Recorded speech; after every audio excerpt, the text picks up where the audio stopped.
Muito bem, voltamos a falar direto da página do Jornal Visão Espírita, no YouTube e no Facebook, para mais uma gota de Espiritismo, mais uma gota de O Livro dos Espíritos.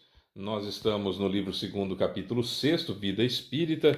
Vamos continuar no item Percepções, Sensações e Sofrimentos dos Espíritos. Questões 240, 241, 242, 243 e 243A. Todas elas estão relacionadas de uma certa forma, por isso que a gente vai perpassar por elas, tá bom? Se você puder compartilhar esse vídeo, você ajuda a divulgar o Espiritismo, nós não ganhamos absolutamente nada com eles, não tem fins lucrativos. Utilizamos para estudo o livro da editora M. Vamos lá. 240. Os espíritos compreendem a duração do tempo como nós? Resposta: não. E é isso que faz com que vós nem sempre nos compreendais quando se trata de determinar datas ou épocas. Basicamente está falando dos espíritos superiores, tá? Os espíritos superiores, aí o tempo não é necessariamente tratado como nós tratamos aqui, ou pelo menos a percepção do tempo tratada como nós. Por isso que às vezes a gente vê uma informação, em breve vai acontecer tal coisa. Jesus, quando seu corpo morreu, ele apareceu, enfim, naquelas manifestações, utilizando a mediunidade de efeito físico dos apóstolos, etc., ele fala: eu vou subir ao Pai e pedirei que ele envie um Consolador. Demorou 1800 anos só. Coisa pouca, 18 séculos para que acontecesse, né? Só para a gente entender essa coisa da brevidade do tempo dos espíritos. Quando se trata de espírito inferior, aí a relatividade do tempo ela é um pouco diferente.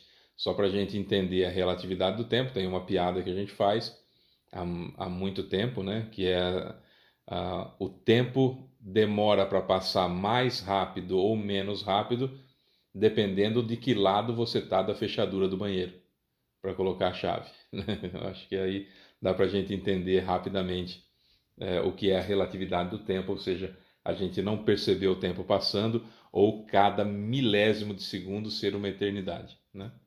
Tem uma explicação de Kardec. Os espíritos vivem fora do tempo tal como o compreendemos. Para eles, a duração anula-se, por assim dizer, e os séculos são tão longos para nós, são aos seus olhos apenas instantes. Instantes que se apagam na eternidade, assim como as desigualdades do solo se apagam e desaparecem para quem se eleva no espaço. Então, quanto mais a gente sobe, a gente vai vendo tudo mais plano, sem na Terra. Você vê uma foto de satélite, uma foto do Google, por exemplo, da Terra, a gente não vê os problemas do terreno, né? As depressões, as elevações do terreno. A gente vê, parece que está tudo bonitinho. Ou quando a gente vai filmar um campo de futebol, parece que a grama está tudo bonitinha. Quando você chega perto é que você vai ver a, a deficiência daquele campo, por exemplo. Nesse caso, quanto mais elevado a gente está, mais a gente vê como um todo as coisas. Então, o tempo não é necessariamente contado da mesma forma quando a gente é um espírito superior, quando a gente já atingiu um grau, pelo menos da segunda ordem, né?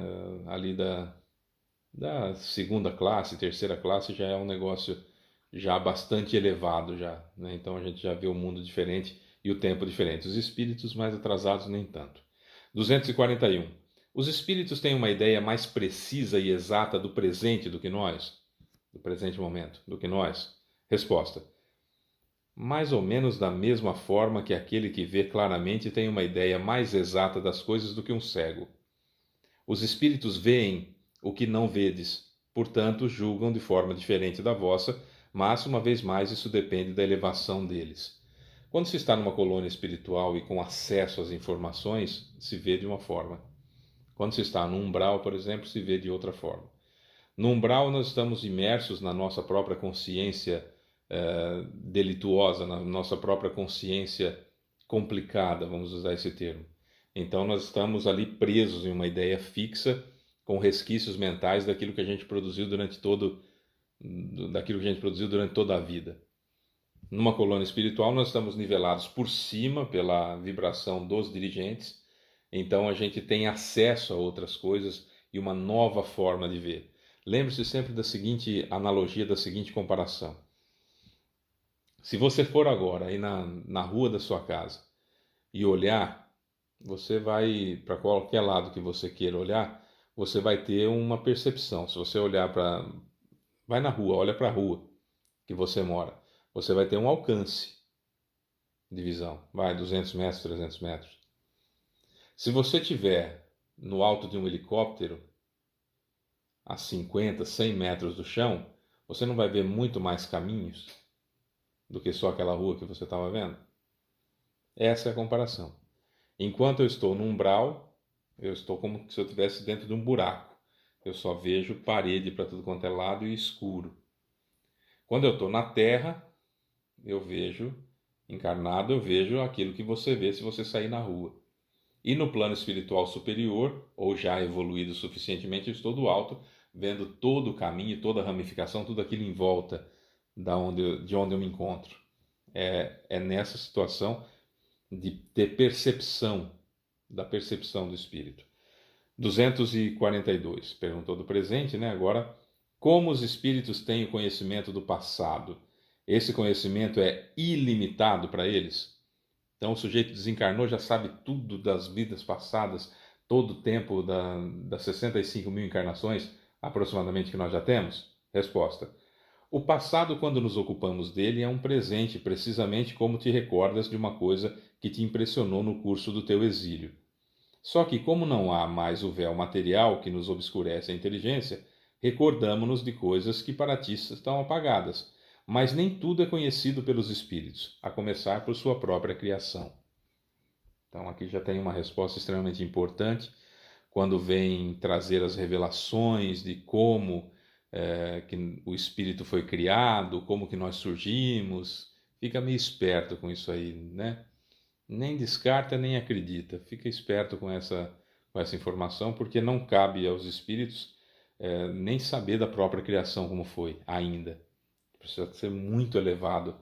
Aí já perto de Jesus mesmo, olha lá, se não for só quando formos iguais a Jesus, é que teremos essa informação. E aí também nem nos interessará a bem da verdade, né? É uma coisa que talvez a curiosidade não seja mais um móvel nosso quando nós chegarmos nesse estágio de evolução. O fato é que desencarnou, não sabe tudo do passado, não lembra de tudo que aconteceu na vida. O que a gente lembra, se a gente está no umbral, a gente lembra das coisas ruins que a gente fez e aquilo fica atormentando a vida da gente. Na colônia, a gente se lembra das coisas boas, de algumas recordações interessantes, de algo que marcou a nossa vida e nos perturba muito os equívocos também, principalmente os equívocos conscientes. Os equívocos inconscientes a gente vai aprender com eles e na colônia a gente vai se preparar para que na próxima encarnação a gente resolva e repare e conserte esses equívocos involuntários. Os voluntários é que a gente precisa trabalhar nele para a gente parar de ter dó da gente mesmo e principalmente para a gente entender que não há desculpas. Aquela coisa de qualquer um no meu lugar faria não serve. Mas se fosse outro faria pior ainda, não serve. O que serve para cada um de nós é que fez aquilo que fez e se está errado precisa parar de fazer e corrigir. Ponto. É assim que se evolui, né? Então não é porque o sujeito desencarnou que ele tem imediatamente a lembrança de todo o seu passado. E o Chico Xavier, como é que foi? Não se sabe exatamente como foi. Se sabe de Bezerra de Menezes, que quando ele acordou, ele foi na janela do quarto onde ele se encontrava e tinha uma multidão, né, de milhares de pessoas que estavam lá sabendo que ele tinha chegado, que ele tinha desencarnado, e estavam lá para prestar uma homenagem para ele, um carinho, né, uma gratidão pelo que ele fez, ou por eles mesmos, ou por familiares que estavam encarnados. Ou seja, é uma situação já de um espírito benevolente, no mínimo. Um espírito benevolente que é Bezerra de Menezes. Então, se lembrou imediatamente do seu passado? Não, lembrava daquilo que tinha acontecido na Terra. E pela sua humildade real, nem se achava merecedor de tudo aquilo, de toda aquela homenagem, porque era natural ajudar as pessoas, né? Então, para se ter uma ideia, não vem na mente imediatamente aquilo que a vida inteira abarcada, também não é bem assim. tá bom? 243. Os espíritos conhecem o futuro? Vamos na resposta, depois eu comento. Isso depende ainda da perfeição. Muitas vezes eles apenas o entreveem, mas não lhes é permitido revelá-lo. Quando os espíritos veem, enxergam o futuro, lhes parece presente, parece que é agora. À medida que se aproxima de Deus, o espírito vê o futuro mais claramente. Após a morte, a alma vê e abarca suas migrações passadas num piscar de olhos, mas não pode ver o que Deus lhe reserva. Para isso, é preciso que esteja completamente integrada a Ele, após muitas existências. Espírito puro. 243A. Os espíritos que chegaram à perfeição absoluta têm conhecimento completo do futuro? Completo não é a palavra, pois somente Deus é o soberano Senhor e ninguém pode igualar-se a Ele. Tá, então vamos lá. O que é esse conhecimento do futuro? Durante um bom tempo a gente fez um estudo sobre isso para entender o que é esse conhecimento do futuro, porque se houvesse uma situação pré-determinada de futuro, significaria que nós estaríamos numa situação pior do que aquela de ser criado no momento da concepção e morreu, volta para como se fosse um pedacinho de Deus, ele tira um pedaço de nós, coloca lá, acabou, morreu o corpo, arranca e enfia nele outra vez. Seria pior que isso. Seria uma coisa mais absurda e não haveria causa nenhuma para entender Deus infinitamente bondoso, infinitamente justo. Não cabe nessa situação. Se houvesse um futuro pré-determinado. Há um determinismo, que é a nossa perfeição. Eu vou ser perfeito, você vai ser perfeito, todos nós seremos perfeitos um dia. Isso é fato, isso vai acontecer, certo? Tá.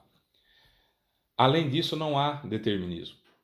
Fábio, mas só por esse determinismo, então nós já temos traçado um caminho. Não, não é bem assim. Vamos imaginar que, com essa expansão do universo, daqui 1 bilhão de anos, vai, um exemplo bobinho, só para a gente colocar um número. Daqui 1 bilhão de anos vai ter uma estrela com planetas em volta e que esse planeta, Deus já planejou que sou eu que vou cuidar dele lá com um tanto de espíritos lá. Semelhante ao que Jesus fez com a Terra, vai ser o Fábio que vai coordenar esse planeta lá. Tá, daqui 1 bilhão de anos, beleza. Então Deus não interfere no meu livre-arbítrio. Se toda vez que ele olhar para mim e fizer os cálculos, daqui 1 bilhão de anos eu estou perfeito.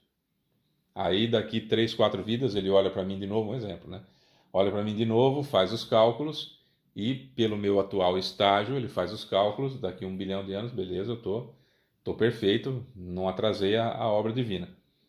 Passaram-se 10 encarnações e eu não ando, um exemplo, tá? Eu não evoluo, eu fico estacionado. Deus faz o cálculo e eu não vou estar pronto quando o planeta estiver pronto para precisando de um Jesus lá, que será o Fábio, ele então tira o meu livre-arbítrio e me acelera na evolução. É o único determinismo que tem.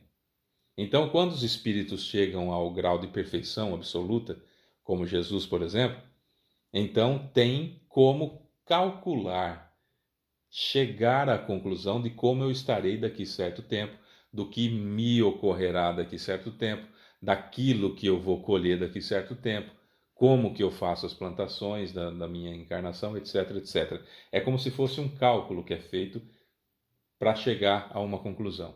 Mas ainda assim depende, de repente, de Deus falar assim, não quero desse jeito não. Muda aqui, segura um pouquinho aqui, desse jeito não serve. Então, o conhecimento completo não é a palavra. Não vou ter, nenhum espírito vai ter, nenhuma criatura vai ter o mesmo conhecimento que Deus, porque é um só, né? Se tiver mais de um, não é Deus, não é a situação do onipotente, onipresente, etc, etc. Então, só para a gente entender, não é um futuro que eu vou saber quem vai ganhar na loteria amanhã. Isso é tolice. Esse futuro é calculado, por assim dizer. Vou usando esse termo entre aspas, é um termo que eu, Fábio, uso, tá?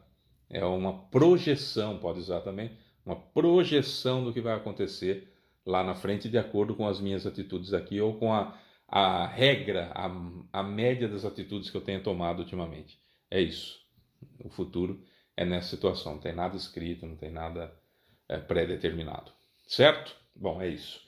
Amanhã a gente volta com mais uma gota de espiritismo. Eu sou Fábio Pereira. Um beijo para você que fica. Tchau.